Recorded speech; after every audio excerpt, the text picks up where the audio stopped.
Welcome, shout out to you. Thank you for coming back through. For those of you, if it's your first time, listen, the doors of subscription are open. Oh, they open right now. You don't have to wait till the end of service because you know some people have to leave a little early.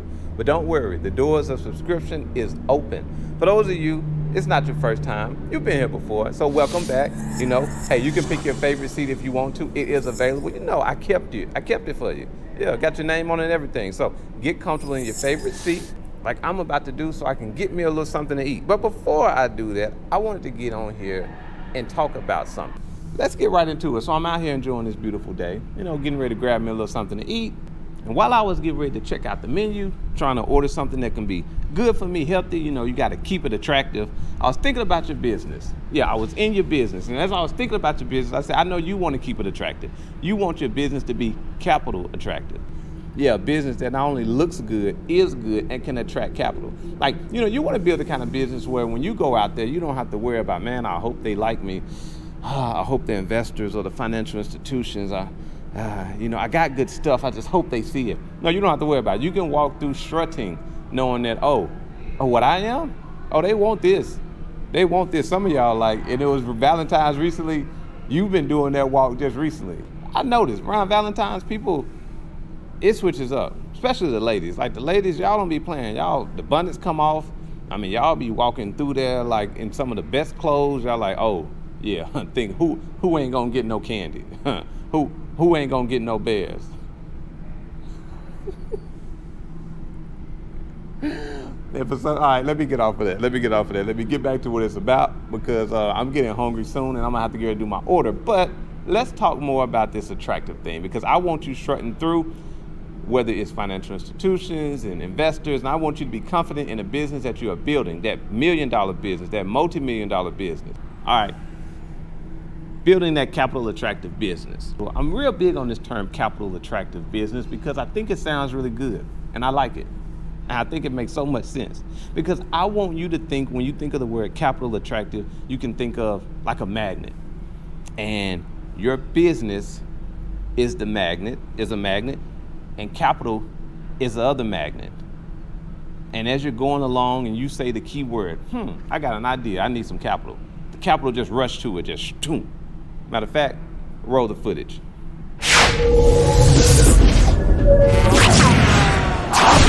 Just like that. That's one of the example ways I want to give you. So when you think about capital attractive, you're thinking, you know what, that's what I need to build. Why? Because you sometimes have ideas. You want to expand, right? You want to build that $1 million, multi-million-dollar business. In order to do so, you have to have capital. And the more capital you have, the more opportunities that you have. The opportunity to expand, the opportunities to be able to acquire other businesses, the opportunity to branch off into different segments. As you can see, capital provides a lot of opportunity. And that's what I want you to have for your business, a lot of opportunity. So the two things that I want to discuss today is, in order to be a capital attractive business, these are two primary things that you need. Tax ID, also known as EIN number for your business. Now here's why you need that. That pretty much is like the social security number for your business. So if you're running a business, you are running a separate entity. You're not running yourself. It's you and then your business. So many times people put that together. They're like, I am my business. But you want that to be separate. It's your business and it's you. That's important. And having that EIN number that you can get from irs.gov allows you to be able to keep those things separate. You have businesses sometimes that are operating as a business without a tax ID number. So they're running a business, but it's not necessarily its own entity yet. And as a result, if the business isn't its own separate entity, then you can't be a capital attractive business because technically you're not a business. You need a separate tax ID number for your business. Why? Because if you're operating a business, it has to be its own entity, right? And the EIN, also known as the tax ID number, shows this is the ID number of this business. And you have to have that. You have to have it. If you're looking to ever get capital, let's say you're looking to get a bank account or even getting a bank loan, then you want to have that tax ID. Why? Because it's required. And the way that you're able to do so is you get with irs.gov in order to get your EIN number for your business. And you use this when it comes down to operating. The second thing is financial statements. Throw it up there. Oh, matter of fact, make it fall from the sky. Drop it right here. Excellent. Working in this industry of banking for a number of years as I have, one of the things that keeps so many businesses from getting the capital for their business is lack of financial statements. Lack of financial statements. And when I mention financial statements, I'm talking about balance sheet and income statement, also known as profit and loss statement. See, financial statements show not only are you in business, it shows the results of your business. And if you want to be able to get capital for your business, one of the two things you're going to have to do is you're going to have to be able to say, yes, I can pay this back, but also show through your financial statements you have the ability. So you want to say it and show it. 2 S's. I like that, 2 S's, yeah. Saying you run a successful business, but you don't have any financial statements, is like me telling you that I can sing, and you never really heard me sing. But I'm like, take my word, trust me, I'm on point. The good thing about it is you don't have to just take my word. I think you heard me sing. If you haven't heard me sing, you're going to get ready to hear it soon, and you're going to be like, oh, listen, this guy got it. You got all of me? Can you get all of me? All of me, all of me, all of me.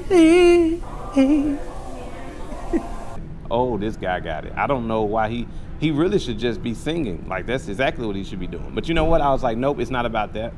I'd rather do this instead. I'd rather work in this field of business and finance and that kind of thing. Yeah. So I forego my singing opportunity of a career, really just for you. Yeah, you know what I mean? You know, because I think it's more about giving back, you know? It's more about giving back, and that's what I was looking to do, give back. Speaking of give back, let me get back to what we're talking about. You have to have financial statements. The financial statement shows that not only do I run a business, but these are the results of my business. And the common part of the financial statements I'm referring to is your profit and loss statement. Your profit and loss statement, your balance sheet. Let's just stick with those 2 parts, the balance sheet and the profit and loss statement, also known as income statement. With the income statement, it pretty much shows what were your revenues, what kind of expenses did you have, and how much profit did you have left. Now, I want to stick with this thing called profit a little bit longer, because one of the things I notice is that when people come in and say, hey, listen, I know it looked like I didn't make any money, but I made money. I just, I didn't want to show all that. And I get it, because the idea is that the more you make, the more taxes you have to pay. But one of the things that a lot of business owners do not realize is that when you show that you're consistently making a loss in your business, it says you cannot afford any more capital. Why? Because you cannot afford to pay any debt right now. What you're really saying is that it'll be a struggle for us right now. If we had to take on some debt, I don't know if we could do it. Like, even though you may actually have the money to do so, when you continually show this repeated loss. And when I say loss, I'm talking about one of those tough to justify losses. All right, so looking at the income statement, not to get too technical, but on your income statement, there are a couple of items that are known as non-cash items. With these non-cash items, it's like you get expense for it, but it really didn't take away from the profit. It really didn't take away from the bottom line. One in particular would be depreciation. So example, if you're showing a loss, however, the majority of that loss is covered in depreciation expense, then financial institutions, investors, they look at that, they say, oh, okay, then no, you had a pretty good year. All right, you had $100,000 loss. However, you had $300,000 in depreciation. So in that case, they say, oh, okay. I add that $300,000 back to that $100,000 loss, and you got a $200,000 profit. You have $200,000 now available. So that's one of the ways that even if you show a loss, but you have these called non-cash items, then you're able to get that credit back. But what I see a lot of times is businesses showing a loss, and you really don't see a flow of money to justify how they would be able to repay their debt. And they say, come on, trust it, I got it, everything is fine. But right now, it's a time period in which you have to verify. Like, it's that trust but verify idea, where if you're saying that you can pay it, that's one thing. If you show you can pay it, that's the most important thing. And so in order for you to be able to get that capital you need for your business, in order to be capital attractive, you have to be a business that says you can pay, but then show your ability to be able to repay any kind of capital that you get in for your business.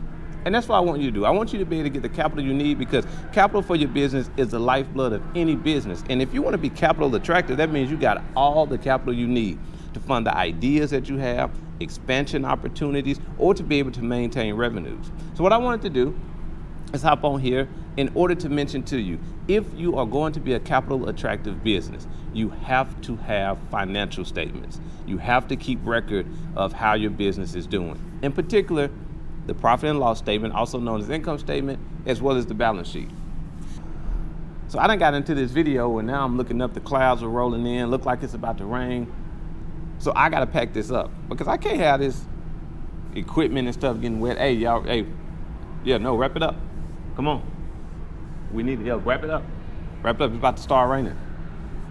We gonna run because we didn't bring no raincoats. And I'm gonna see you on the next one.